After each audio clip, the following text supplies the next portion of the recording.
Un dimanche, en fin d'après-midi, une famille se promène le long de la rivière qui borde sa propriété. Sur la berge, ils découvrent une poubelle dégageant une odeur insoutenable. Quel était leur lien? Comment ces trois endroits pouvaient-ils être concernés par la même enquête? Les lieux semblent inoccupés et nous sommes dans l'obligation de forcer l'entrée. Elle m'a dit que si l'un de ses enfants disparaissait, elle serait bouleversée. C'était une grave erreur. On a pensé qu'il s'était passé quelque chose de louche dans cette maison. N'importe qui serait horrifié qu'un de ces objets ait servi dans un meurtre. Je savais que ce n'était qu'un ramassis de mensonges. Tout était faux.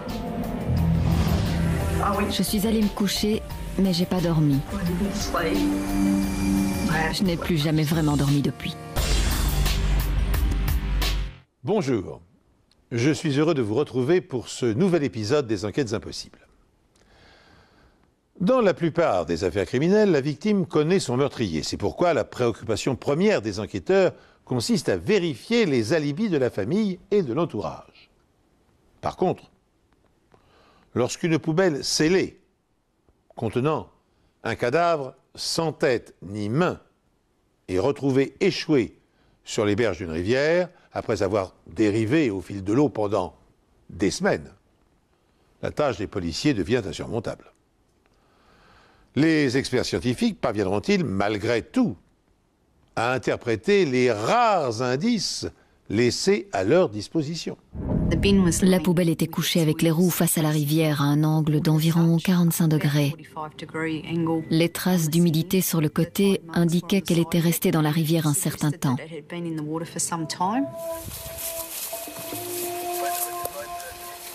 En s'approchant un peu, on a senti une odeur très désagréable qui nous disait que quelque chose se décomposait à l'intérieur.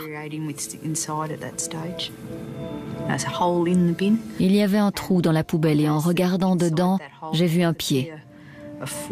Et on a immédiatement contacté la brigade criminelle.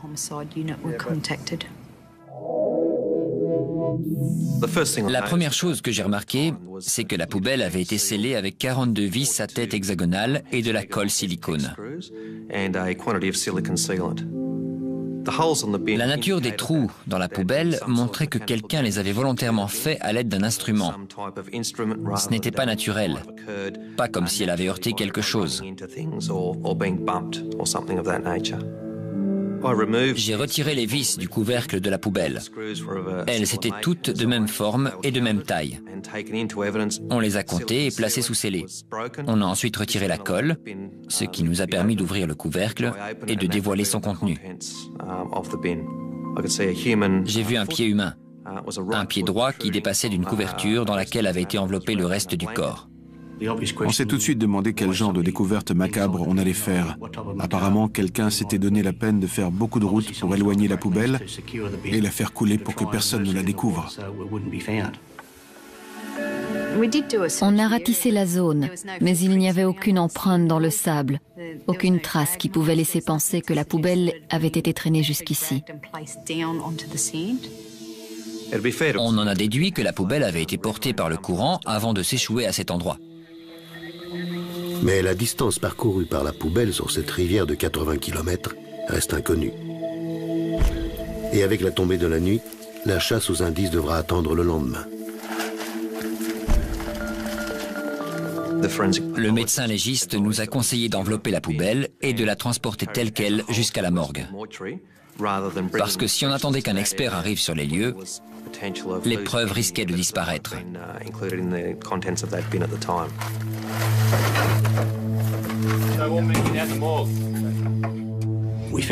On a trouvé un corps enveloppé dans une couverture entourée d'une sorte de câble électrique pour maintenir le tout. Une fois la couverture enlevée, on a vu que la tête et les mains avaient été coupées. Le corps était momifié et dans un état de décomposition très avancé. Il s'agissait d'un homme d'une trentaine d'années, environ 30-35 ans. La cause exacte de la mort était inconnue. Il n'y avait aucune marque de couteau, aucune plaie par balle, et on n'avait plus la tête ni les mains. Les policiers sont face à une énigme. À défaut de pouvoir analyser la dentition de la victime ou de comparer ses empreintes digitales à celles contenues dans le fichier des personnes disparues. Aucun élément ne permet de l'identifier. Une seule chose est avérée. Le cadavre est celui d'un homme âgé d'une trentaine d'années. Néanmoins, en examinant avec attention le corps putréfié, les experts découvrent un indice qui leur accorde une dernière chance. Il y avait plusieurs tatouages sur les bras de la victime, et ça a permis à la police d'avoir une nouvelle piste pour l'identifier. L'identification du corps était essentielle, et le seul moyen de l'obtenir était de lancer un appel à témoins. La police a fait appel à la population pour identifier la victime d'un meurtre dont le corps démembré a été retrouvé dans une poubelle à roulettes dans la banlieue de Sydney. L'homme, qui aurait entre 20 et 40 ans, a été décapité. Ses mains ont également été coupées. Les enquêteurs ont cependant relevé 2 tatouages, l'un représentant une rose et l'autre un fil de fer barbelé. On misait tous sur les tatouages en espérant qu'un membre de sa famille ou un ami se manifesterait. Une enquête criminelle a été ouverte à la suite de la découverte d'un corps décapité dans une poubelle échouée au bord de la rivière Colo, au nord-ouest de Sydney. C'est une famille qui l'a découverte. Elle était scellée avec des vis et de la colle silicone. Les plongeurs ont exploré la zone où la poubelle a été retrouvée, mais n'ont rien repêché qui permette d'identifier le corps. Les seules pistes de la police sont les 2 tatouages sur les bras de la victime et la date approximative de sa mort.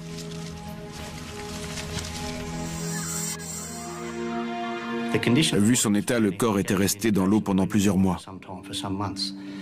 Quelqu'un avait sans doute dû voir la poubelle flotter à un moment ou à un autre. Alors on a enquêté auprès des campings, des skieurs nautiques, de toutes les personnes susceptibles de fréquenter cette zone, pour découvrir si quelqu'un avait vu la poubelle et quand. Si on arrivait à remonter jusqu'à la scène de crime, on pourrait peut-être identifier la victime, déterminer le jour de sa disparition et comparer ces informations avec les différents témoignages. On s'est adressé aux autorités nautiques et on a fini par retrouver un homme qui avait vu la poubelle quelques semaines plus tôt.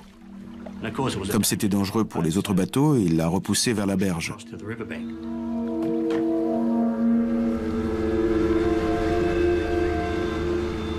L'étape suivante consistait à découvrir à quel endroit elle avait été mise à l'eau.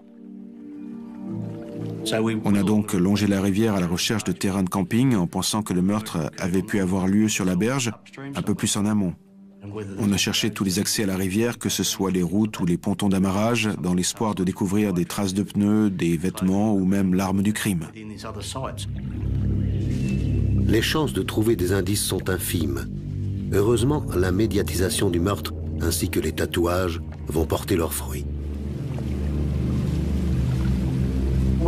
On a reçu pas mal d'appels de personnes ayant vu la poubelle, mais le plus important était celui d'une femme originaire de Kandos dont le beau-frère avait disparu en août 1998.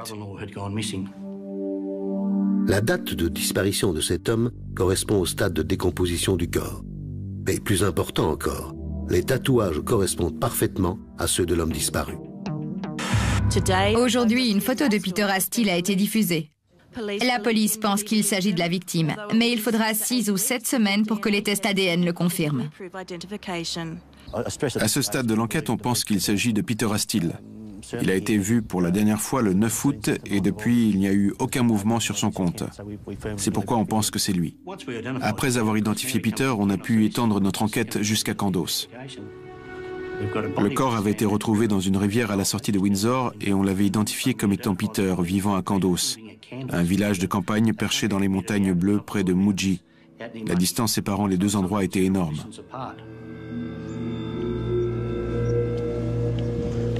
Peter avait l'habitude de s'asseoir sous le porche de sa maison très tôt le matin. Il prenait une tasse de café, s'asseyait au soleil et regardait les montagnes. Il appelait ça le pays de Dieu. Enfant, il était le clown de la famille. Peter s'entendait très bien avec ses frères et sœurs. Il était très proche de son grand frère parce qu'ils avaient à peu près le même âge. Il avait une vie relativement calme et se débrouillait très bien tout seul. Il avait un petit cercle d'amis, mais c'était de très bons amis. Peter a été vu pour la dernière fois le 9 août. Son frère et son neveu étaient avec lui, et sa mère l'a appelé pour lui dire qu'elle viendrait l'aider à aménager sa maison le lendemain.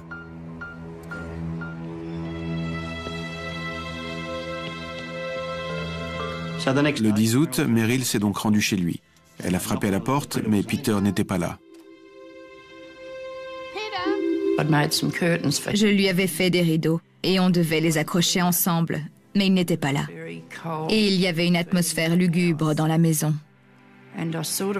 J'ai regardé un peu partout. Il avait placé un matelas sur le sol du salon, juste à côté de la cheminée. Il recherchait la chaleur parce qu'il n'avait pas encore le chauffage. Mais j'ai vu que la cheminée était froide. Elle n'avait pas été allumée la veille.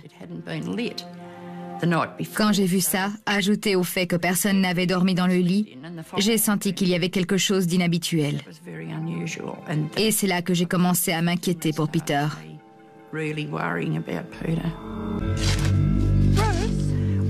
Quand je suis ressortie de chez lui ce matin-là, j'ai demandé à son voisin, qui était aussi un ami de Peter, s'il savait où il était. Il m'a répondu qu'il ne fallait pas s'inquiéter, qu'il reviendrait avant demain parce qu'il devait l'aider à poser sa clôture.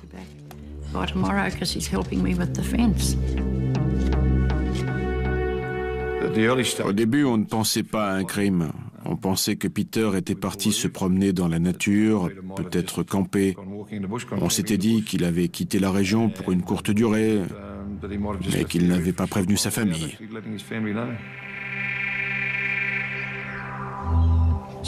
Qu'est-ce qui peut justifier un acte aussi violent? Comment peut-on décapiter quelqu'un, le mettre dans une poubelle et transporter son corps à des centaines de kilomètres de là pour le jeter dans un coin perdu? Pourquoi avait-il été tué? C'était un vrai dilemme pour nous. Après être parvenus à identifier le corps sans tête, les enquêteurs espèrent que l'intérieur de sa maison leur fournira des indices pour comprendre les circonstances atroces de son assassinat. Mais une mauvaise surprise les attend. Le pavillon de Peter Astill a entièrement brûlé 4 jours avant que son corps ne soit retrouvé dans la rivière. S'agit-il d'une incroyable coïncidence où le meurtrier a-t-il pris la précaution d'effacer les preuves pour égarer les policiers? La maison de Peter Astill était en fibrociment. C'était un logement social. L'intérieur de la maison était vide, il n'y avait aucun meuble. Les murs du salon et de la salle à manger tenaient encore debout, mais ils avaient été ravagés par le feu. De l'autre côté de la maison, il y avait les chambres. Les murs avaient brûlé, le toit s'était effondré. Il ne restait plus que la charpente. L'hypothèse du court-circuit électrique était éliminée d'office parce que l'électricité avait été coupée et les fusibles retirés. On avait utilisé un accélérant. Il y avait de l'essence dans l'herbe et d'autres éléments qui permettaient de conclure à un incendie criminel. Si le meurtre avait eu lieu dans la maison et que quelqu'un avait voulu détruire les preuves, il ne l'aurait pas fait aussi longtemps après. Pourquoi attendre 3 mois pour détruire des preuves? L'enquête sur le meurtre de Peter Astill engendre plus de questions qu'elle ne fournit de réponses. On avait rassemblé certaines pièces du puzzle, mais il nous manquait encore des morceaux. Mais la poubelle va leur fournir une pièce supplémentaire.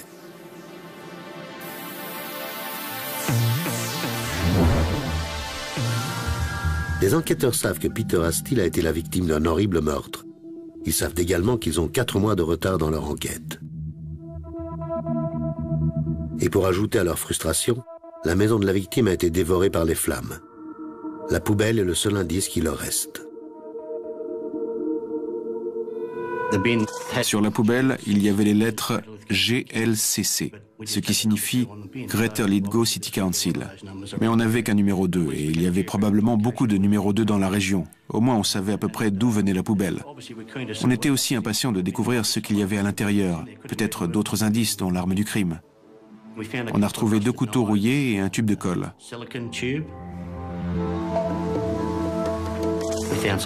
On a aussi trouvé des flocons de naphtalène utilisés pour absorber les mauvaises odeurs.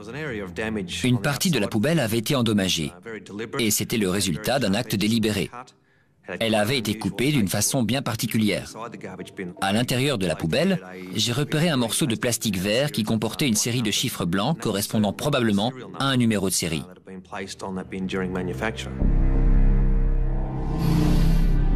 Et le morceau correspondait parfaitement à la partie manquante de la poubelle, ce qui indiquait que le numéro de série avait été volontairement découpé. Heureusement, le numéro de série était tombé à l'intérieur de la poubelle avec le corps et le tueur ne s'était pas donné la peine de le récupérer. Il s'est probablement dit que le corps coulerait et que ce n'était pas la peine de s'en faire pour ça. Mais c'était une grave erreur. On avait donc un numéro de série qui correspondait à une adresse précise à Lithgow. On avait un corps retrouvé à Colo, en périphérie de Sydney, une poubelle provenant de Lithgow et une victime originaire de Kandos. Et ces trois endroits sont éloignés de plusieurs centaines de kilomètres. Quel était leur lien? Comment ces trois endroits pouvaient-ils être concernés par la même enquête? Mon coéquipier a appelé les policiers de la ville de Kandos pour les interroger sur Peter. Quel était son mode de vie? Avec qui passait-il du temps? Et c'est là qu'on a appris que son voisin s'appelait Bruce Patterson. Et comme par hasard, Bruce Patterson était aussi le propriétaire de la poubelle de Lithgow. On avait notre lien. Bruce Patterson avait une adresse à Lithgow et vivait là-bas. Son ex-femme habitait à côté de chez Peter Astle à Kandos. Bruce y était la plupart du temps. D'après nos informations, Peter s'entendait assez bien avec Bruce Patterson.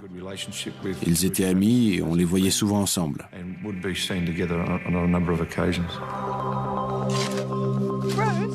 Bruce est le voisin auquel Meryl Astle a parlé de la disparition de son fils. Il est devenu suspect. Combien de chances y avait-il pour qu'une poubelle de Lithgow appartenant à Bruce Patterson ait été utilisée dans le meurtre de Peter Astle, habitant juste à côté de l'ex-femme de Bruce Patterson à Kandos? Si le meurtrier n'avait pas commis la négligence de laisser retomber le morceau de plastique contenant le numéro de série à l'intérieur de la poubelle, jamais les enquêteurs n'auraient pu connaître son lieu d'origine. Profitant de cette chance inespérée, les policiers se rendent à Lithgow et perquisitionnent la maison de Bruce Patterson, le voisin et ami de la victime. Cette piste va-t-elle porter ses fruits? Ou la poubelle incriminante a-t-elle été volée et transportée par l'assassin sur la scène de crime plusieurs centaines de kilomètres plus loin? Enfin, sur une piste sérieuse, les enquêteurs décident d'inspecter la maison de Bruce Patterson à Lithgow. On effectue une perquisition au numéro 2 Page Street, P-A-G-E, à Lithgow. Les lieux semblent inoccupés et nous sommes dans l'obligation de forcer l'entrée.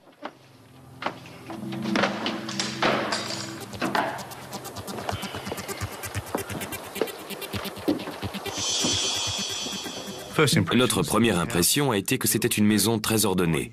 Elle avait été nettoyée, il n'y avait aucun meuble, ce qui signifiait qu'elle était inhabitée. On a trouvé des produits d'entretien et on s'est dit que quand on quittait une maison, la dernière chose que l'on faisait, c'était le ménage. Mais étant donné les circonstances, la présence de ces produits nous faisait penser qu'il s'était passé quelque chose de louche dans cette maison.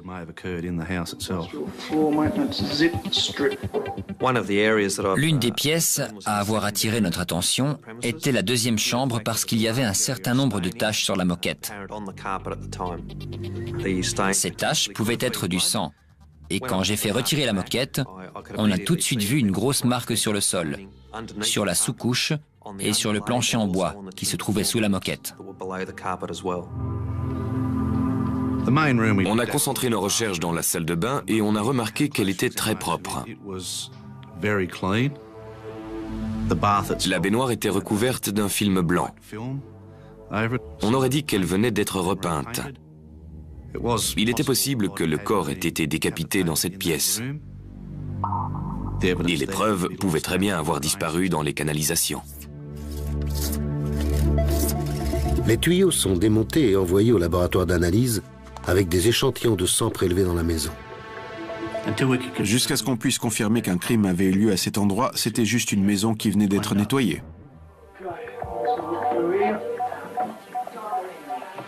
La police mène également son enquête chez l'ex-femme de Bruce Patterson.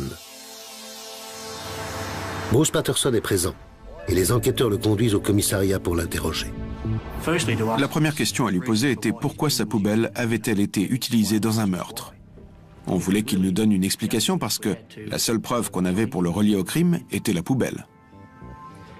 Il était possible que quelqu'un ait volé sa poubelle et qu'il se soit retrouvé dans une situation délicate sans le vouloir. Mais le problème, c'est que cette poubelle lui appartenait. À ce stade de l'enquête, le fait que Bruce Patterson soit interrogé éveille les soupçons de Meryl Steele. Le jour où elle a parlé à Bruce Patterson, son ex-femme était également présente. Quand je lui ai demandé si elle avait vu Peter et que je lui ai dit que je m'inquiétais pour lui, elle s'est mise à pleurer. Elle m'a dit que si un de ses enfants disparaissait, elle serait bouleversée.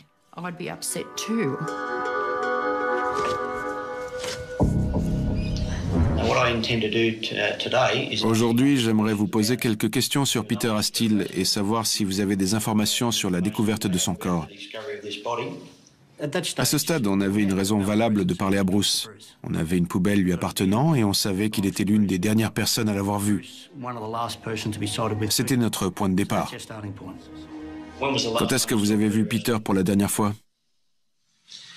Je ne sais plus exactement quand c'était, mais je me souviens que j'étais venu monter une clôture pour mon ex-femme. Vous montiez une clôture? Oui, Peter était dehors en train de boire un café quand je creusais les trous pour la clôture. Ce qui nous intéressait, c'était les parties manquantes du corps. Alors, quand on a entendu parler de trous pour les poteaux de clôture, on s'est dit que c'était peut-être un bon moyen de dissimuler des preuves. On a utilisé des chiens de la brigade pour inspecter la clôture, mais on n'a rien trouvé. Comment les panneaux sont-ils reliés aux poteaux? Ils sont vissés? Oui. Et où avez-vous acheté les vis et tout le matériel pour le faire? C'était dans le kit d'installation. C'est alors qu'on s'est rendu compte que les vis retrouvées sur la poubelle étaient les mêmes que celles utilisées pour fixer la clôture. C'était une autre pièce du puzzle à étudier. Je vais vous montrer les photos d'une poubelle. C'est la poubelle qui a été retrouvée dans la rivière Colo. La vôtre avait-elle ce type de vis avant? Non. Dans cette poubelle, on a retrouvé un corps qui serait celui de Peter Steele. Vous comprenez? Oui. Ce qu'on est en train de vous dire, c'est que dans une poubelle vous appartenant, on a découvert le corps d'un homme appelé Peter Steele. Vous pouvez nous expliquer comment un corps s'est retrouvé dans votre poubelle de Lithgow avant de finir dans la rivière Colo? Non. Vous avez mis ce corps dans la poubelle? Non. Son comportement n'a pas changé. N'importe qui aurait été horrifié qu'un de ces objets ait servi dans un meurtre. On s'attendait à ce qu'il nous dise « C'est terrible, comment ça a pu se produire ?» J'ai perdu ma poubelle. Mais des maisons avaient été détruites dans mon quartier, alors j'en ai vite retrouvé une. Quand l'avez-vous perdue? Je suis plus tellement sûr de la date. Et quand vous ne l'avez pas retrouvée, vous avez décidé d'en prendre une autre pour la remplacer? Vous pouvez appeler ça du vol si vous voulez, mais... On a longuement parlé de sa poubelle, et c'est là qu'il m'a dit « J'ai volé une poubelle, alors accusez-moi de vol. Vous ne pouvez pas m'accuser de meurtre. » Plusieurs éléments troublants intriguent les policiers. La maison de Bruce Patterson est vide et elle a été récurée du sol au plafond, comme pour faire disparaître toute preuve matérielle. Pour construire sa clôture, Patterson a d'autre part utilisé des vis identiques à celles qui ont servi à sceller la poubelle contenant le cadavre. Enfin, Patterson ne manifeste aucune émotion en évoquant la disparition tragique de son ami. Pendant que le suspect est interrogé, les policiers perquisitionnent au domicile de Lynette, son ex-femme. À Candos, on a examiné une voiture qui était garée derrière la maison. C'était un très vieux modèle en mauvais état. Et on a remarqué que les barres de protection latérales ainsi que le pare-choc avaient été retirés, puis refixés avec des écrous. Il y avait aussi des traces de choc sur les feux et on voyait qu'ils avaient été recollés avec de la colle silicone. On a emmené le véhicule au laboratoire de la section criminelle pour faire un examen approfondi de l'intérieur et de l'extérieur de la voiture. Il y avait 2 taches circulaires sur la banquette arrière. Et on en a d'abord déduit que la poubelle avait pu être placée sur le siège arrière du véhicule. On a essayé de mettre une poubelle dans différentes positions pour voir si les marques correspondaient. Après cette expérience, on ne pouvait pas affirmer que les marques avaient été laissées par ce type de poubelle, mais on ne pouvait pas non plus exclure cette possibilité. Il n'y avait rien de spécial à tirer de la voiture, mais on avait la preuve qu'il avait utilisé des vis et de la colle silicone. Ça ne prouvait rien, mais c'était une autre pièce du puzzle à examiner.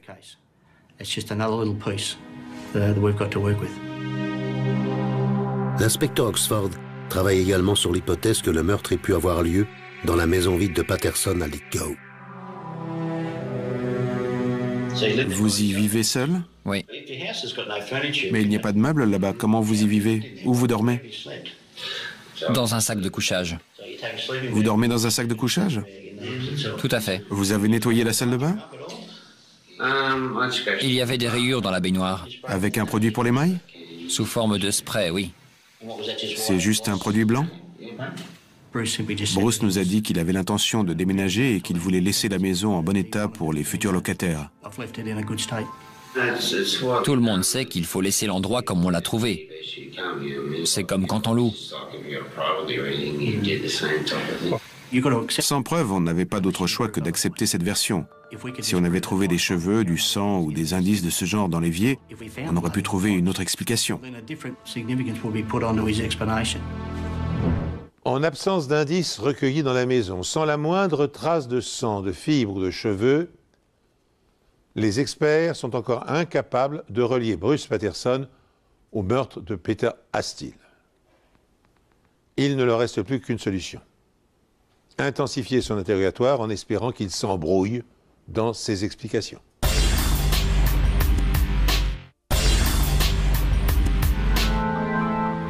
Pendant l'interrogatoire, il nous a dit qu'il avait vendu tous ses meubles ou qu'il les avait donnés à une œuvre de charité de Lithgow.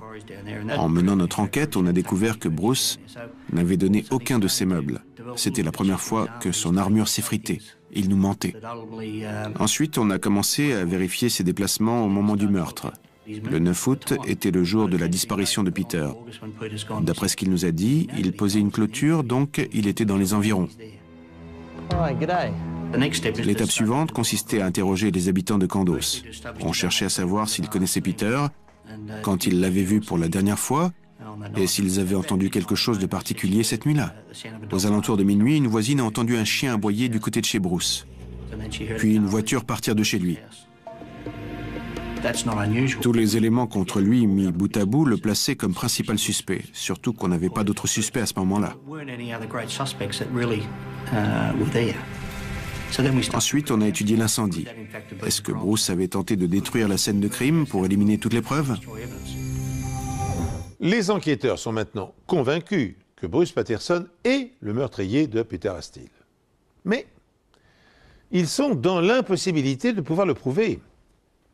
Ils ne comprennent pas non plus quel pourrait être le mobile du suspect, puisque Patterson et Astill n'étaient pas rivaux dans une affaire sentimentale et qu'ils n'entretenaient pas non plus de relations d'argent.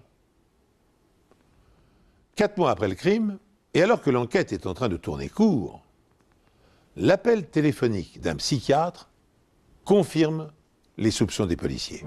Il a eu un patient qui lui a confié avoir tué quelqu'un. Il avait tiré sur un homme, l'avait décapité, lui avait coupé les mains et l'avait mis dans une poubelle et jeté dans la rivière.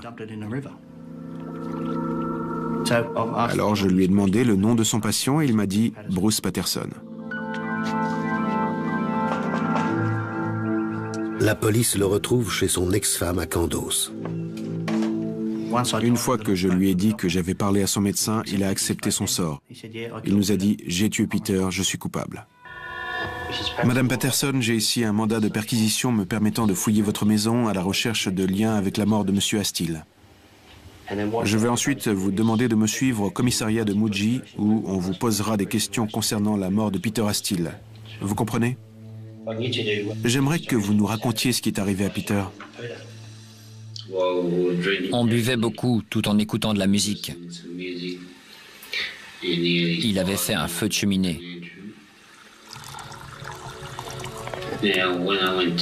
Quand je suis arrivé chez lui ce soir-là, je n'avais pas l'intention de le menacer. Mais on avait beaucoup bu. Et nos sujets de conversation m'exaspéraient.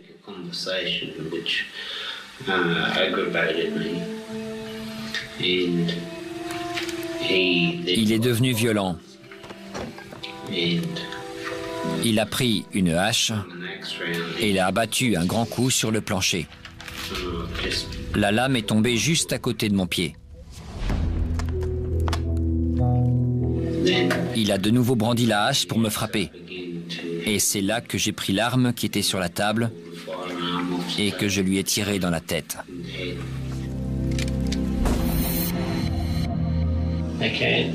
Comment cette arme est arrivée chez Peter?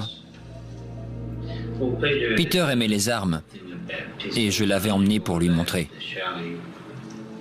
Pouvez-vous me décrire cette arme? C'était un 357 Magnum. Pourquoi l'aviez-vous acheté? Bonne question. Probablement une fantaisie. J'envisageais de faire un braquage à un moment donné, mais je ne l'ai jamais fait. Mais j'avais jamais envisagé qu'elle puisse me servir pour un meurtre.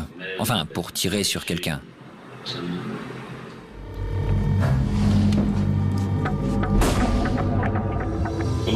Que s'est-il passé ensuite? J'étais sous le choc de ce que je venais de faire. Ensuite, je lui ai coupé la tête et les mains. Avec la hache? Oui. Et après? J'ai brûlé ces parties du corps pour détruire les preuves.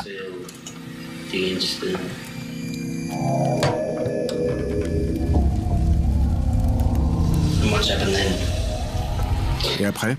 Ensuite, j'ai pris une couverture pour envelopper le corps. Je l'ai mis dans la voiture et je l'ai emmené à un endroit où je pouvais m'en débarrasser jusqu'à ce que je sache quoi en faire.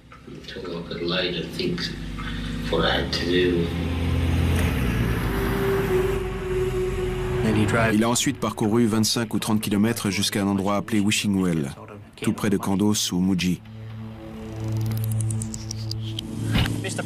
Monsieur Patterson est sur le point de nous montrer où il a déposé le corps de Peter Astill après l'avoir tué à Candos. Mais avec les moteurs qui tournent, on va probablement avoir un problème de son. Alors je vais vous demander de parler bien fort. Pourquoi avez-vous choisi cet endroit pour jeter le corps de Peter? Pourquoi cet endroit en particulier? Je ne voulais pas trop m'éloigner de la ville parce que j'avais des preuves à détruire à la maison. Je voulais brûler sa tête et ses mains. Vous pouvez nous montrer comment vous avez mis le corps?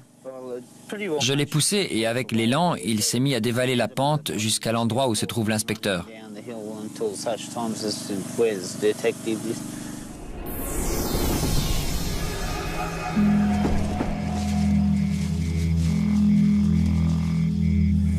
Et après, j'ai caché la couverture dans les broussailles. Un arbuste un peu comme celui-là, là-bas. C'est ici que le corps a terminé sa course? Non, je l'ai mis sur le côté, derrière l'arbre. Quand êtes-vous revenu ici? Un mois, ou peut-être un mois et demi plus tard. Environ 6 semaines. Oui, j'ai descendu la poubelle jusqu'ici parce que c'était pas possible de remonter le corps. Quand vous êtes arrivé en bas, dans quel état était le corps? Il se décomposait. Une fois le corps dans la poubelle et la poubelle dans la voiture, où l'avez-vous emmené? À Let Go. Et vous avez fait quoi là-bas? Je l'ai scellé. Avec quoi? Avec de la colle silicone et des vis. Maintenant, je vais vous montrer une photo. Il y avait un numéro de série sur la poubelle. C'est la partie que vous avez découpée? Oui, Pourquoi l'avez-vous découpée? pour qu'on puisse pas retrouver mon adresse. Il avait fait tous ses efforts pour brouiller les pistes et pour qu'on ne remonte jamais jusqu'à lui, mais il avait fait cette petite erreur. Il avait coupé le numéro de série, mais l'avait laissé tomber dans la poubelle. Et c'était la clé de notre enquête. Ça a été sa plus grande erreur. J'aurais pu tout dévisser, mais avec le corps en décomposition à l'intérieur, ça n'en valait pas la peine.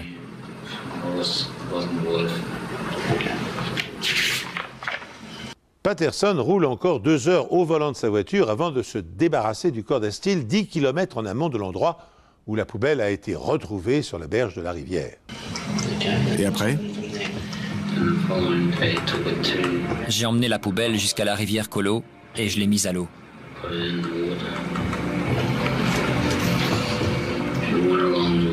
J'ai longé la rive jusqu'à un endroit où je pouvais traverser. J'ai essayé de la faire couler, mais quand j'ai vu que c'était pas possible, j'ai compris que quelqu'un la découvrirait un jour. Bruce Patterson a comparu hier devant le tribunal de Mudgee. Au cours de sa brève apparition, la police a laissé entendre qu'elle avait arrêté l'homme de 37 ans chez lui et qu'il avait confessé sa culpabilité dans le meurtre de Peter Astille.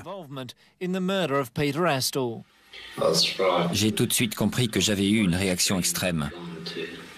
Mais c'était un cas de légitime défense. C'était pas ma faute, il m'a attaqué et je n'ai fait que me défendre. Il essayait de s'en sortir comme il pouvait. Il fallait donc qu'on trouve des preuves qui permettraient de confirmer sa version des faits. Bruce Patterson a avoué avoir tué Peter Astille, mais plaide la légitime défense. Cependant, la police a de grandes réserves sur sa version des faits. Cet homme voulait avouer son crime, mais il faisait tout pour limiter son implication, sa culpabilité. Sur quelle partie de son corps vous avez pointé votre arme? Sa tête. Une partie de sa tête en particulier? Je dirais le front.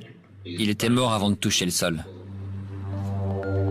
On cherchait à prouver qu'il s'agissait d'un meurtre de sang-froid. On sentait que c'était très violent et que ça s'était produit en une fraction de seconde. Quelle était votre intention quand vous lui avez pointé l'arme dessus? Je voulais qu'il arrête, qu'il recule. Quelle était votre intention quand vous avez appuyé sur la détente? J'avais pas l'intention de le tuer.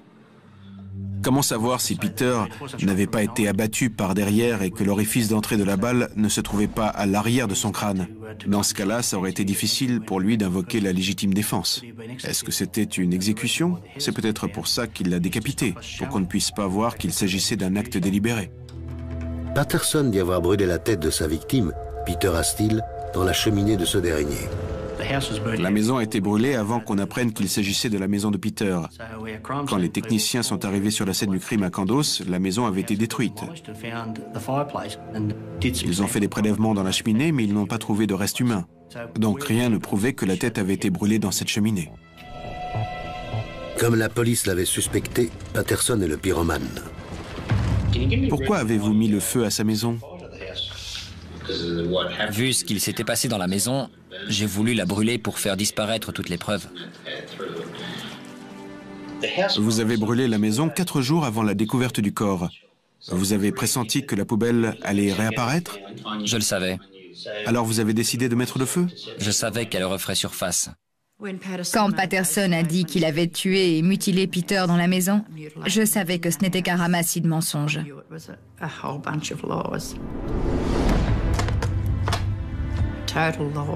Tout était faux, parce que j'y suis allée le lendemain à 9h. Il n'y avait aucune marque de hache sur le sol, ni aucune trace de sang. J'avais nettoyé cette maison de fond en comble.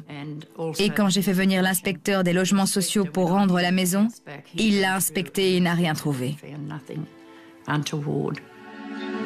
Vous avez dit que vous ne vouliez pas que vos enfants soient mêlés à tout ça. Exact. Vous vous en souvenez? Oui. Vous avez dit que c'était pour cette raison que vous aviez mis le feu, pour vous débarrasser des preuves Oui. de la mort de Peter? Oui. Et vous ne vouliez pas qu'il y ait de l'agitation à côté de chez vous? C'est vrai. Vous étiez inquiet pour vos enfants? Les policiers sont en droit de se réjouir. Ils ont obtenu les aveux complets de Bruce Patterson. Et ils ont rassemblé suffisamment de preuves indirectes pour être en mesure de le faire condamner. Ils n'ignorent pas néanmoins que l'avocat va plaider pour son client l'état de légitime défense et que le jury peut décider qu'il s'agit effectivement d'un homicide involontaire. Convaincus du contraire, les enquêteurs doivent apporter la preuve matérielle que Patterson a tué Astill de sang-froid sans avoir été menacé. Un appel téléphonique providentiel va les aider à conforter cette hypothèse. C'était environ une semaine avant le procès. L'avocat de Lynette Patterson nous a confié qu'elle avait des informations sur ce qui s'était passé. Lynette Patterson est la femme que Meryl Astill a vue pleurer. J'ai repensé au moment où son ex-femme s'était mise à pleurer le jour de la disparition de Peter. Et j'ai toujours su que Bruce Patterson avait quelque chose à voir là-dedans.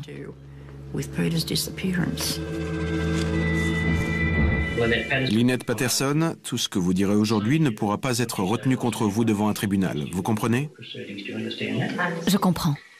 Alors je vais vous demander de repenser à ce qui s'est passé le 9 ou le 10 août 1998. De quoi vous souvenez-vous? Ce soir-là, Bruce avait décidé de tuer Peter. J'ai essayé de l'en empêcher. Et à ce moment-là, j'ai même voulu aller prévenir la police, mais j'avais trop peur. Dad, let's get in the car, I'll get put. Il lui a demandé de l'accompagner à Sydney pour aller chercher des médicaments. Et c'est comme ça qu'il a réussi à le faire sortir de chez lui. Il avait emporté un pack de bière avec lui. Son père était là aussi. Et comme je vous l'ai dit, je ne pensais pas qu'il allait le faire.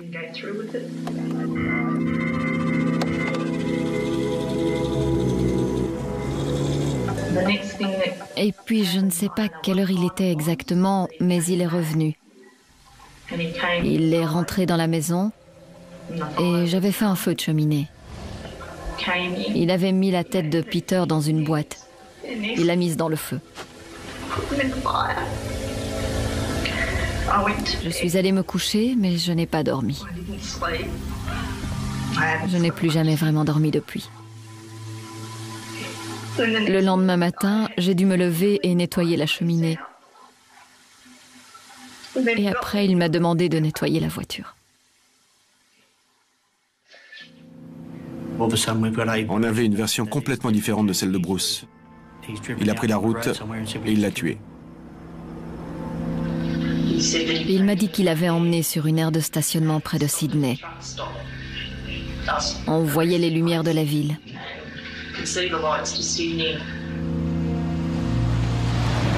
Apparemment, Peter a dit qu'il avait besoin de faire un petit arrêt. Il est sorti de la voiture et au moment où il se dirigeait vers un arbre, Bruce l'a interpellé et lui a tiré dessus. Il n'y a pas de légitime défense. Je crois vraiment que c'était un meurtre prémédité. Il y avait une nouvelle scène de crime, une aire de stationnement à Currayang. Le père de Bruce est mort dans le courant de l'année et on ne saura jamais s'il était impliqué. Un mois plus tard, Lynette avoue avoir accompagné son ex-mari et son père à Currayang pour ramasser le corps de Peter. Ils sont ensuite retournés à Lithgow, où elle a vu Bruce mettre le corps dans une poubelle. Il a laissé la poubelle dans la buanderie pendant une semaine et il est retourné la sceller. Et il a coupé le numéro de série? Oui, c'est là qu'il l'a fait. Vous étiez là? Oui. Il a dit quelque chose? Il est tombé dans la poubelle. Il a dit qu'il devait s'en débarrasser parce que ça pouvait conduire la police jusqu'à lui. C'était une affaire très délicate. Mais je crois que sans le témoignage de Lynette Patterson, sans les aveux de Bruce ou sans le numéro de série, ça aurait pu être le crime parfait. J'ai fait une grosse dépression cette année à cause de tout ça. J'ai pas supporté de tout savoir et d'essayer de continuer à vivre sans rien dire. Il m'a battu plusieurs fois, il m'a mis un couteau sous la gorge et il m'a même laissé une cicatrice. Et c'est pour ça que j'ai gardé cette histoire pour moi.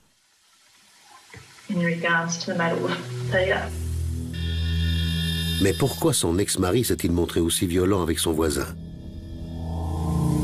C'était parce qu'il habitait un logement social et qu'il ne voulait pas avoir ce genre de personnes à côté de chez lui.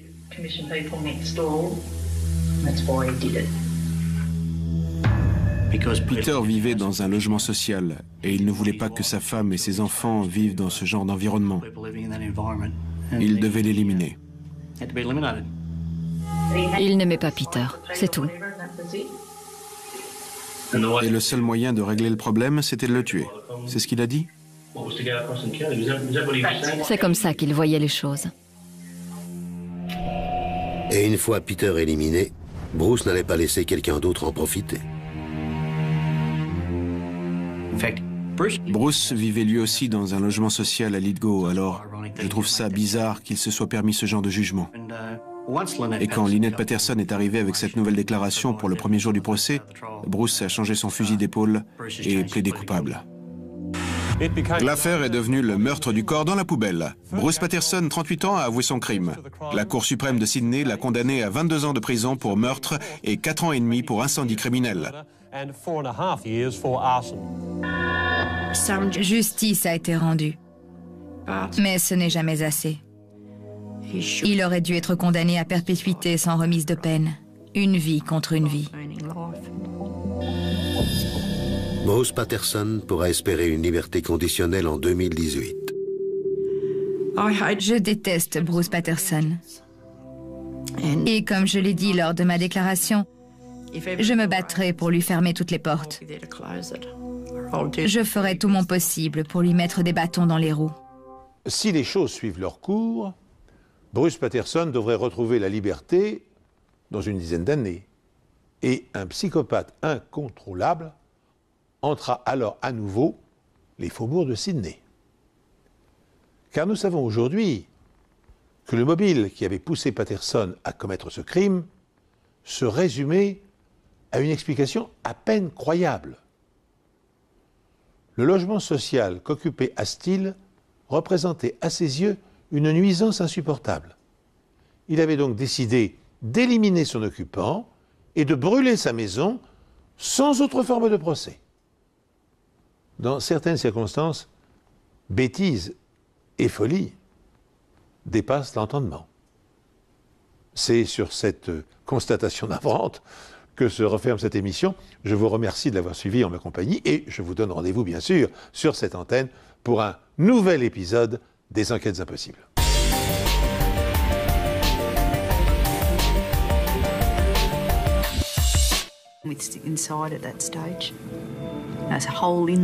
Il y avait un trou dans la poubelle et en regardant dedans, j'ai vu un pied.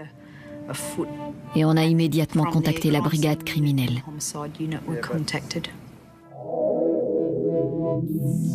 La première chose que j'ai remarquée, c'est que la poubelle avait été scellée avec 42 vis à tête hexagonale et de la colle silicone. La nature des trous dans la poubelle montrait que quelqu'un les avait volontairement faits à l'aide d'un instrument. Ce n'était pas naturel, pas comme si elle avait heurté quelque chose. J'ai retiré les vis du couvercle de la poubelle. Elles étaient toutes de même forme et de même taille. On les a comptées et placées sous scellé. On a ensuite retiré la colle, ce qui nous a permis d'ouvrir le couvercle et de dévoiler son contenu. J'ai vu un pied humain, un pied droit qui dépassait d'une couverture dans laquelle avait été enveloppé le reste du corps. On s'est tout de suite demandé quel genre de découverte macabre on allait faire. Apparemment, quelqu'un s'était donné la peine de faire beaucoup de routes pour éloigner la poubelle et la faire couler pour que personne ne la découvre. On a ratissé la zone, mais il n'y avait aucune empreinte dans le sable, aucune trace qui pouvait laisser penser que la poubelle avait été traînée jusqu'ici. On en a déduit que la poubelle avait été portée par le courant avant de s'échouer à cet endroit. Mais la distance parcourue par la poubelle sur cette rivière de 80 km reste inconnue. Et avec la tombée de la nuit, la chasse aux indices devra attendre le lendemain. Le médecin légiste nous a conseillé d'envelopper la poubelle et de la transporter telle qu'elle jusqu'à la morgue. Parce que si on attendait qu'un expert arrive sur les lieux, les preuves risquaient de disparaître.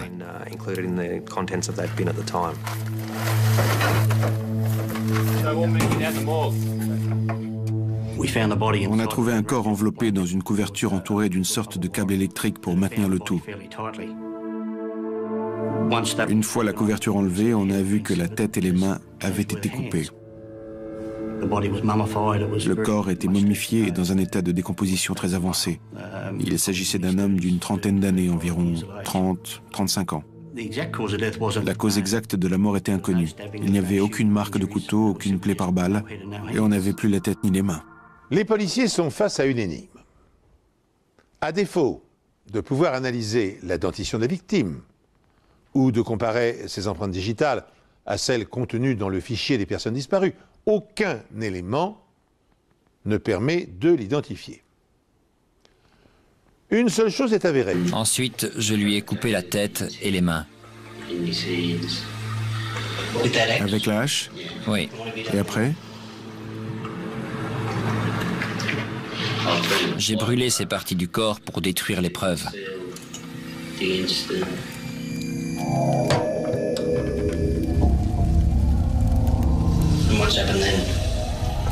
Et après?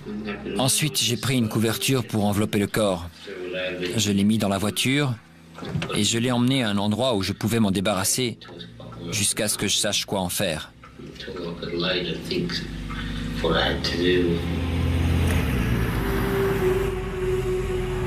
Il a ensuite parcouru 25 ou 30 km jusqu'à un endroit appelé Wishing Well, tout près de Kandos ou Muji. Monsieur Patterson est sur le point de nous montrer où il a déposé le corps de Peter Astill après l'avoir tué à Kandos. Mais avec les moteurs qui tournent, on va probablement avoir un problème de son. Alors je vais vous demander de parler bien fort. Pourquoi avez-vous choisi cet endroit pour jeter le corps de Peter? Pourquoi cet endroit en particulier? Je ne voulais pas trop m'éloigner de la ville parce que j'avais des preuves à détruire à la maison. Je voulais brûler sa tête et ses mains. Vous pouvez nous montrer comment vous avez mis le corps? Je l'ai poussé et avec l'élan, il s'est mis à dévaler la pente jusqu'à l'endroit où se trouve l'inspecteur.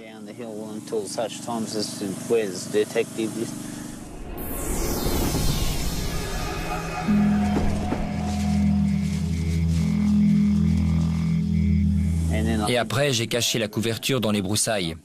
Un arbuste un peu comme celui-là, là-bas. C'est ici que le corps a terminé sa course? Non, je l'ai mis sur le côté, derrière l'arbre. Quand êtes-vous revenu ici? Un mois, ou peut-être un mois et demi plus tard. Environ 6 semaines. Oui, j'ai descendu la poubelle jusqu'ici parce que c'était pas possible de remonter le corps. Quand vous êtes arrivé en bas, dans quel état était le corps? Il se décomposait. Une fois le corps dans la poubelle et la poubelle dans la voiture, où l'avez-vous emmené? À Let Go. Et vous avez fait quoi là-bas? Je l'ai scellé. Avec quoi? Avec de la colle silicone et des vis. Maintenant, je vais vous montrer une photo. Il y avait un numéro de série sur la poubelle. C'est la partie que vous avez découpée? Oui. Pourquoi l'avez-vous découpée? Pour qu'on puisse pas retrouver mon adresse. Il avait fait tous ses efforts pour brouiller les pistes et pour qu'on ne remonte jamais jusqu'à lui, mais il avait fait cette petite erreur. Il avait coupé le numéro de série, mais l'avait laissé tomber dans la poubelle. Un homme âgé d'une trentaine d'années. Néanmoins, en examinant avec attention le corps putréfié, les experts découvrent un indice qui leur accorde une dernière chance. Il y avait plusieurs tatouages sur les bras de la victime, et ça a permis à la police d'avoir une nouvelle piste pour l'identifier. L'identification du corps était essentielle, et le seul moyen de l'obtenir était de lancer un appel à témoins. La police a fait appel à la population pour identifier la victime d'un meurtre dont le corps démembré a été retrouvé dans une poubelle à roulettes dans la banlieue de Sydney. L'homme, qui aurait entre 20 et 40 ans, a été décapité. Ses mains ont également été coupées. Les enquêteurs ont cependant relevé 2 tatouages, l'un représentant une rose et l'autre un fil de fer barbelé. On misait tous sur les tatouages en espérant qu'un membre de sa famille ou un ami se manifesterait. Une enquête criminelle a été ouverte à la suite de la découverte d'un corps décapité dans une poubelle échouée au bord de la rivière Colo, au nord-ouest de Sydney. C'est une famille qui l'a découverte. Elle était scellée avec des vis et de la colle silicone. Les plongeurs ont exploré la zone où la poubelle a été retrouvée, mais n'ont rien repêché qui permette d'identifier le corps. Les seules pistes de la police sont les 2 tatouages sur les bras de la victime et la date approximative de sa mort.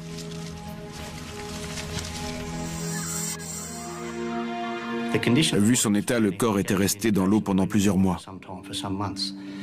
Quelqu'un avait sans doute dû voir la poubelle flotter à un moment ou à un autre. Alors on a enquêté auprès des campings, des skieurs nautiques, de toutes les personnes susceptibles de fréquenter cette zone, pour découvrir si quelqu'un avait vu la poubelle et quand. Si on arrivait à remonter jusqu'à la scène de crime, on pourrait peut-être identifier la victime, déterminer le jour de sa disparition et comparer ces informations avec les différents témoignages. On s'est adressé aux autorités nautiques et on a fini par retrouver un homme qui avait vu la poubelle quelques semaines plus tôt. Comme c'était dangereux pour les autres bateaux, il l'a repoussée vers la berge.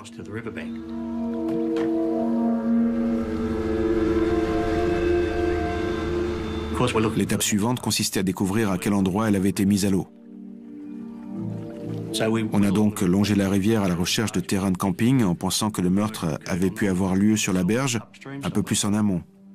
On a cherché tous les accès à la rivière, que ce soit les routes ou les pontons d'amarrage, dans l'espoir de découvrir des traces de pneus, des vêtements ou même l'arme du crime. Les chances de trouver des indices sont infimes.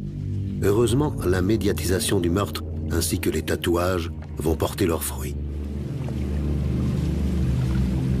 On a reçu pas mal d'appels de personnes ayant vu la poubelle, mais le plus important était celui d'une femme originaire de Candos dont le beau-frère n'avait pas donné la peine de le récupérer. Il s'est probablement dit que le corps coulerait et que ce n'était pas la peine de s'en faire pour ça. Mais c'était une grave erreur. On avait donc un numéro de série qui correspondait à une adresse précise à Lithgow. On avait un corps retrouvé à Colo, en périphérie de Sydney, une poubelle provenant de Lithgow et une victime originaire de Candos. Et ces 3 endroits sont éloignés de plusieurs centaines de kilomètres. Quel était leur lien? Comment ces 3 endroits pouvaient-ils être concernés par la même enquête? Mon coéquipier a appelé les policiers de la ville de Candos pour les interroger sur Peter. Quel était son mode de vie? Avec qui passait-il du temps? Et c'est là qu'on a appris que son voisin s'appelait Bruce Patterson. Et comme par hasard, Bruce Patterson était aussi le propriétaire de la poubelle de Lithgow. On avait notre lien. Bruce Patterson avait une adresse à Lithgow et vivait là-bas. Son ex-femme habitait à côté de chez Peter Astle à Candos. Bruce y était la plupart du temps. D'après nos informations, Peter s'entendait assez bien avec Bruce Patterson. Ils étaient amis et on les voyait souvent ensemble.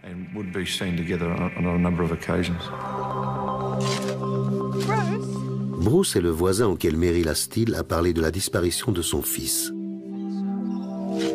Il est devenu suspect.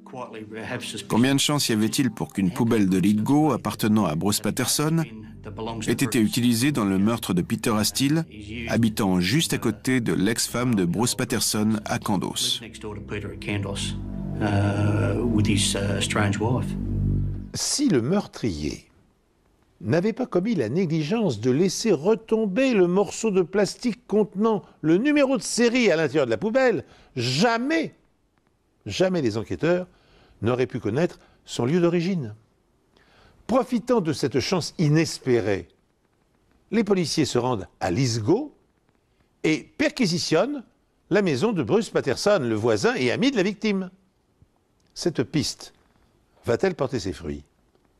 Ou la poubelle incriminante a-t-elle été volée et transportée par l'assassin sur la scène de crime plusieurs centaines de kilomètres plus loin? Enfin, sur une piste sérieuse, les enquêteurs décident d'inspecter la maison de Bruce Patterson à Lithgow. On effectue une perquisition au numéro 2 Page Street, P-A-G-E, à Lithgow. Les lieux semblent inoccupés et nous sommes dans l'obligation de forcer l'entrée.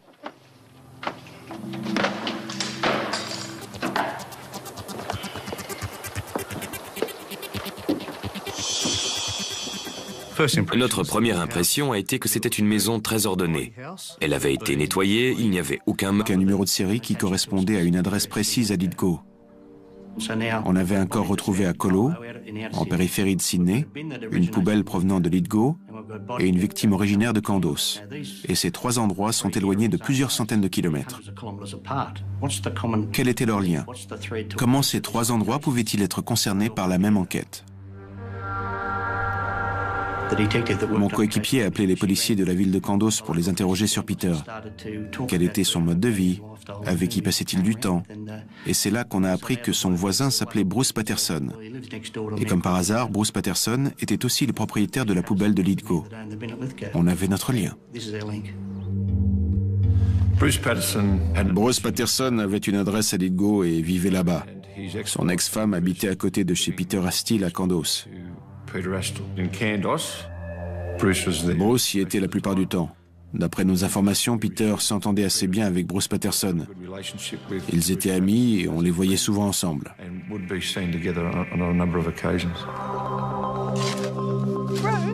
Bruce est le voisin auquel Meryl Astle a parlé de la disparition de son fils. Il est devenu suspect. Combien de chances y avait-il pour qu'une poubelle de Lithgow appartenant à Bruce Patterson ait été utilisée dans le meurtre de Peter Astle, habitant juste à côté de l'ex-femme de Bruce Patterson à Kandos? Si le meurtrier n'avait pas commis la négligence de laisser retomber le morceau de plastique contenant le numéro de série à l'intérieur de la poubelle, jamais les enquêteurs n'auraient pu connaître son lieu d'origine. Profitant de cette chance inespérée, les policiers se rendent à Lithgow et perquisitionnent la maison de Bruce Patterson, le voisin et ami de la victime. Cette piste va-t-elle porter ses fruits? Ou la poubelle incriminante a-t-elle été volée et transportée par l'assassin sur la scène de crime plusieurs centaines de kilomètres plus loin? Enfin, sur une piste sérieuse, les enquêteurs décident d'inspecter la maison de Bruce Patterson à Lithgow. On effectue une perquisition au numéro 2 Page Street, P-A-G-E, à Lithgow. Les lieux semblent inoccupés et nous sommes dans l'obligation de forcer l'entrée.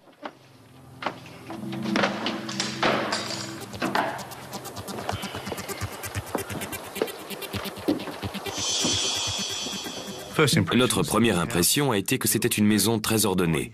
Elle avait été nettoyée, il n'y avait aucun meuble, ce qui signifiait qu'elle était inhabitée. On a trouvé des produits d'entretien et on s'est dit que quand on quittait une maison, la dernière chose que l'on faisait... Les lieux semblent inoccupés et nous sommes dans l'obligation de forcer l'entrée. Elle m'a dit que si l'un de ses enfants disparaissait, elle serait bouleversée. C'était une grave erreur. On a pensé qu'il s'était passé quelque chose de louche dans cette maison. N'importe qui serait horrifié qu'un de ces objets ait servi dans un meurtre. Je savais que ce n'était qu'un ramassis de mensonges. Tout était faux. Je suis allée me coucher, mais j'ai pas dormi. Je n'ai plus jamais vraiment dormi depuis. Bonjour. Je suis heureux de vous retrouver pour ce nouvel épisode des Enquêtes impossibles. Dans la plupart des affaires criminelles, la victime connaît son meurtrier. C'est pourquoi la préoccupation première des enquêteurs consiste à vérifier les alibis de la famille et de l'entourage. Par contre, lorsqu'une poubelle scellée, contenant un cadavre sans tête ni main, est retrouvée échouée sur les berges d'une rivière, après avoir dérivé au fil de l'eau pendant des semaines, la tâche des policiers devient insurmontable. Les experts scientifiques parviendront-ils, malgré tout, à interpréter les rares indices laissés à leur disposition? La poubelle était couchée avec les roues face à la rivière à un angle d'environ 45 degrés. Les traces d'humidité sur le côté indiquaient qu'elle était restée dans la rivière un certain temps.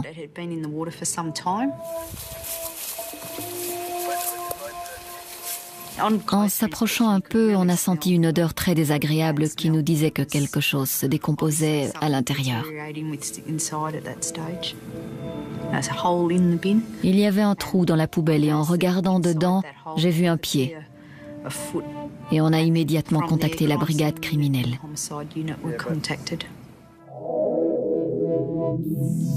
La première chose que j'ai remarquée, c'est que la poubelle avait été scellée avec 42 vis à tête hexagonale et de la colle silicone. La nature des trous dans la poubelle montrait que quelqu'un les avait volontairement faits à l'aide d'un instrument. Ce n'était pas naturel, pas comme si elle avait heurté quelque chose. J'ai retiré les vis du couvercle de la poubelle. Elles étaient toutes de même forme et de même taille. On les a comptées et placées sous scellé. On a ensuite retiré la colle, ce qui nous a permis d'ouvrir le couvercle et de dévoiler son contenu. J'ai vu un pied humain, un pied droit qui dépassait d'une couverture dans laquelle avait été enveloppé le reste du corps. On s'est tout de suite demandé quel genre de découverte macabre on allait faire. Apparemment, quelqu'un... Il a dit qu'il devait s'en débarrasser parce que ça pouvait conduire la police jusqu'à lui. C'était une affaire très délicate. Mais je crois que sans le témoignage de Lynette Patterson, sans les aveux de Bruce ou sans le numéro de série, ça aurait pu être le crime parfait. J'ai fait une grosse dépression cette année à cause de tout ça. J'ai pas supporté de tout savoir et d'essayer de continuer à vivre sans rien dire. Il m'a battu plusieurs fois, il m'a mis un couteau sous la gorge et il m'a même laissé une cicatrice. Et c'est pour ça que j'ai gardé cette histoire pour moi.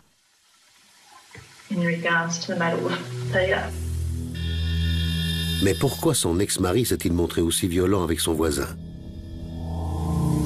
C'était parce qu'il habitait un logement social et qu'il ne voulait pas avoir ce genre de personnes à côté de chez lui.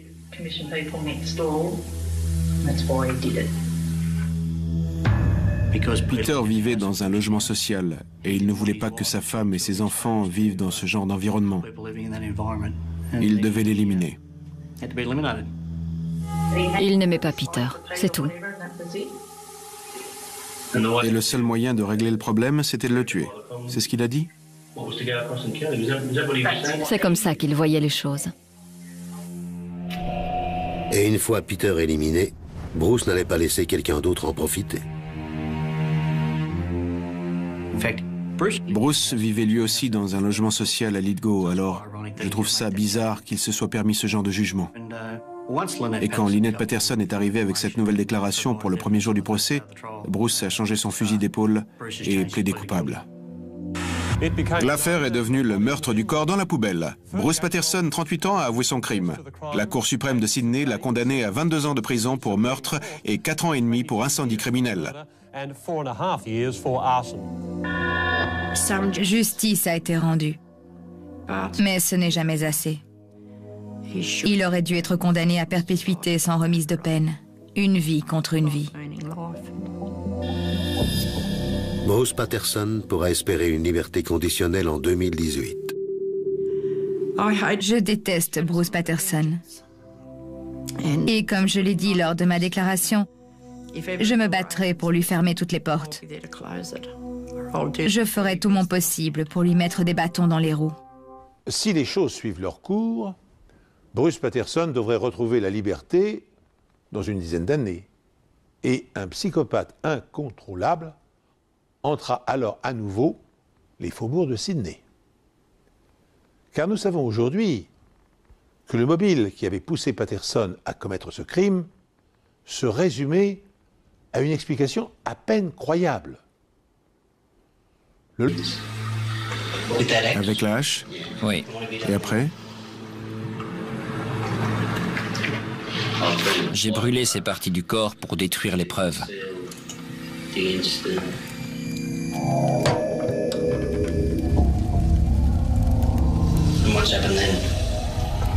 après? Ensuite, j'ai pris une couverture pour envelopper le corps. Je l'ai mis dans la voiture et je l'ai emmené à un endroit où je pouvais m'en débarrasser jusqu'à ce que je sache quoi en faire.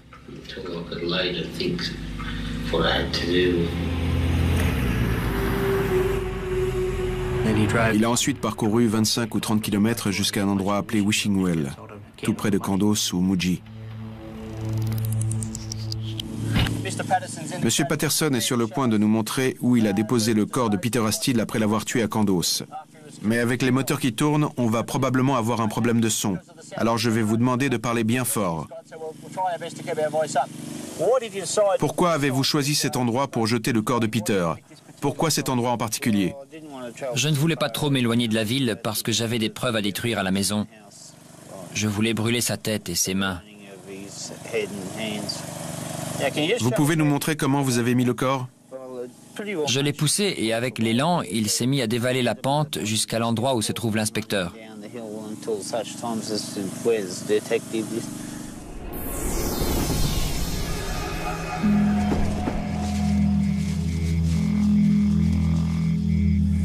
Et après, j'ai caché la couverture dans les broussailles. Un arbuste un peu comme celui-là, là-bas. C'est ici que le corps a terminé sa course? Non, je l'ai mis sur le côté, derrière l'arbre. Quand êtes-vous revenu ici? Un mois, ou peut-être un mois et demi plus tard. Environ 6 semaines. Oui, j'ai descendu la poubelle jusqu'ici parce que c'était pas possible de remonter le corps. Quand vous êtes arrivé en bas, dans quel état était le corps? Il se décomposait. Une fois le corps dans la poubelle et la poubelle dans la voiture, où l'avez-vous emmené? À Let Go. Et vous avez fait quoi là-bas? Je l'ai scellé. Avec quoi? Avec de la colle silicone et des vis. Maintenant, je vais vous montrer une photo. Il y avait un numéro de série sur la poubelle. C'est la partie que vous avez découpée? Oui.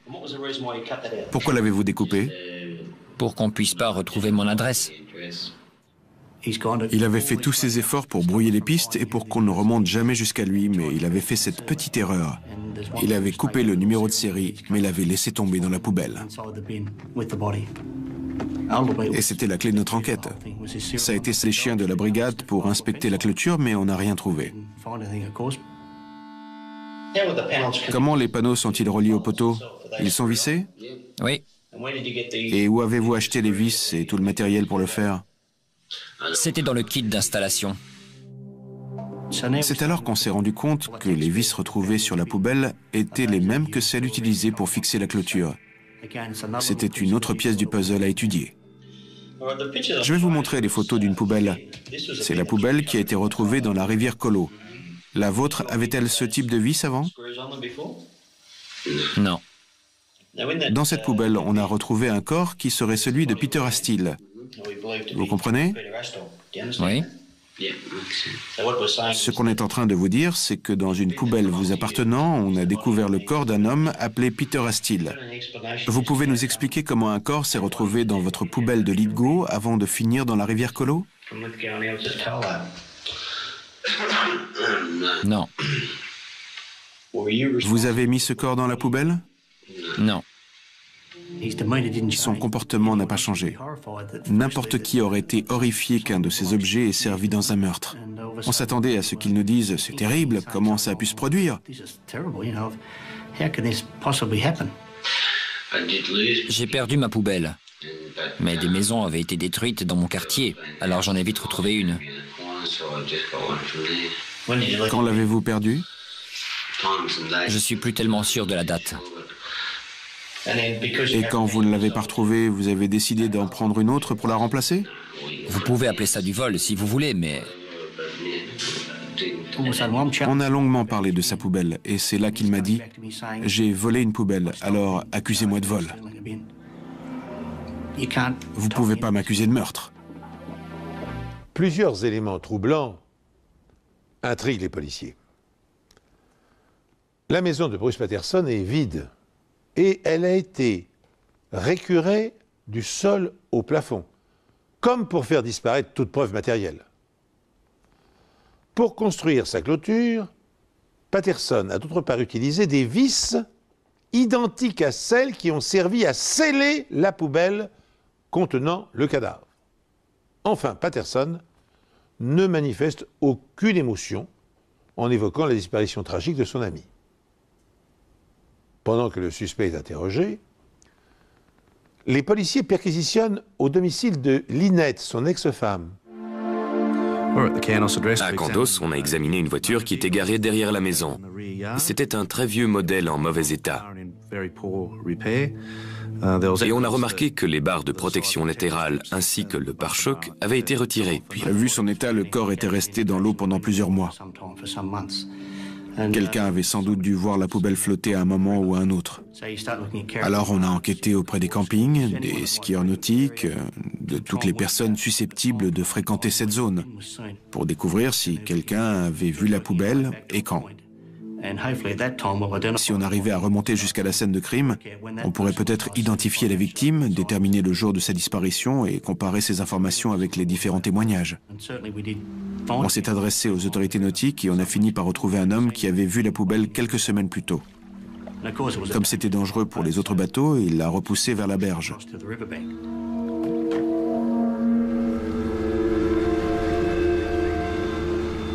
L'étape suivante consistait à découvrir à quel endroit elle avait été mise à l'eau. On a donc longé la rivière à la recherche de terrains de camping en pensant que le meurtre avait pu avoir lieu sur la berge, un peu plus en amont. On a cherché tous les accès à la rivière, que ce soit les routes ou les pontons d'amarrage, dans l'espoir de découvrir des traces de pneus, des vêtements ou même l'arme du crime. Les chances de trouver des indices sont infimes. Heureusement, la médiatisation du meurtre ainsi que les tatouages vont porter leurs fruits. On a reçu pas mal d'appels de personnes ayant vu la poubelle. Mais le plus important était celui d'une femme originaire de Candos dont le beau-frère avait disparu en août 1998. La date de disparition de cet homme correspond au stade de décomposition du corps. Mais plus important encore, les tatouages correspondent parfaitement à ceux de l'homme disparu. Aujourd'hui, une photo de Peter Astill a été diffusée.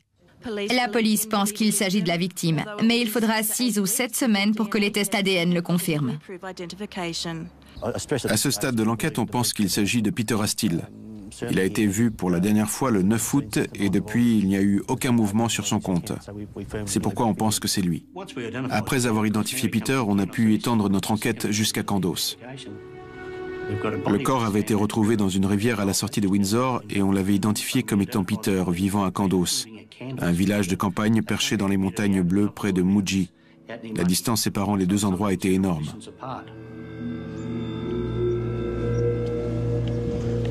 Peter avait l'habitude de s'asseoir sous le porche de sa maison très tôt le matin.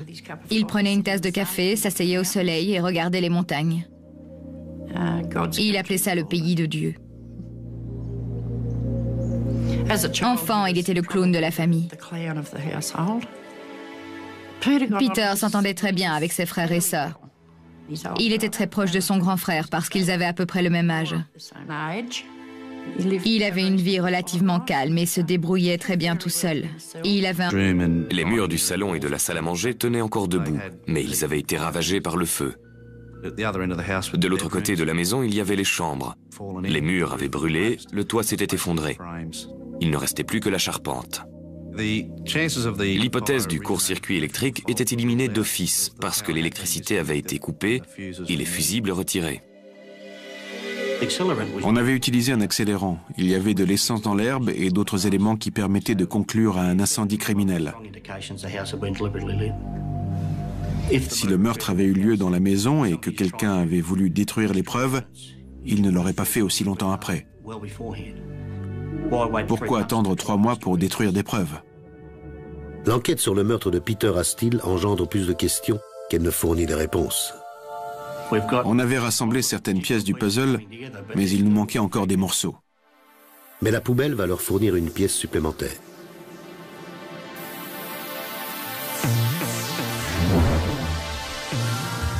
Les enquêteurs savent que Peter Astill a été la victime d'un horrible meurtre. Ils savent également qu'ils ont 4 mois de retard dans leur enquête. Et pour ajouter à leur frustration, la maison de la victime a été dévorée par les flammes. La poubelle est le seul indice qui leur reste. Sur la poubelle, il y avait les lettres GLCC, ce qui signifie Greater Lithgow City Council. Mais on n'avait qu'un numéro 2 et il y avait probablement beaucoup de numéros 2 dans la région. Au moins, on savait à peu près d'où venait la poubelle. On était aussi impatients de découvrir ce qu'il y avait à l'intérieur, peut-être d'autres indices dont l'arme du crime. On a retrouvé 2 couteaux rouillés et un tube de colle.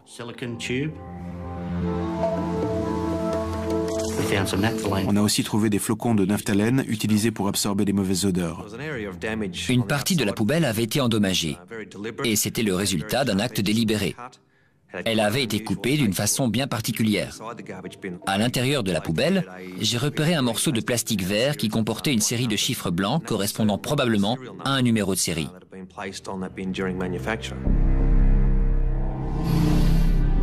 Et le morceau correspondait parfaitement à la partie manquante de la poubelle, ce qui indiquait que le numéro de série avait été volontairement découpé.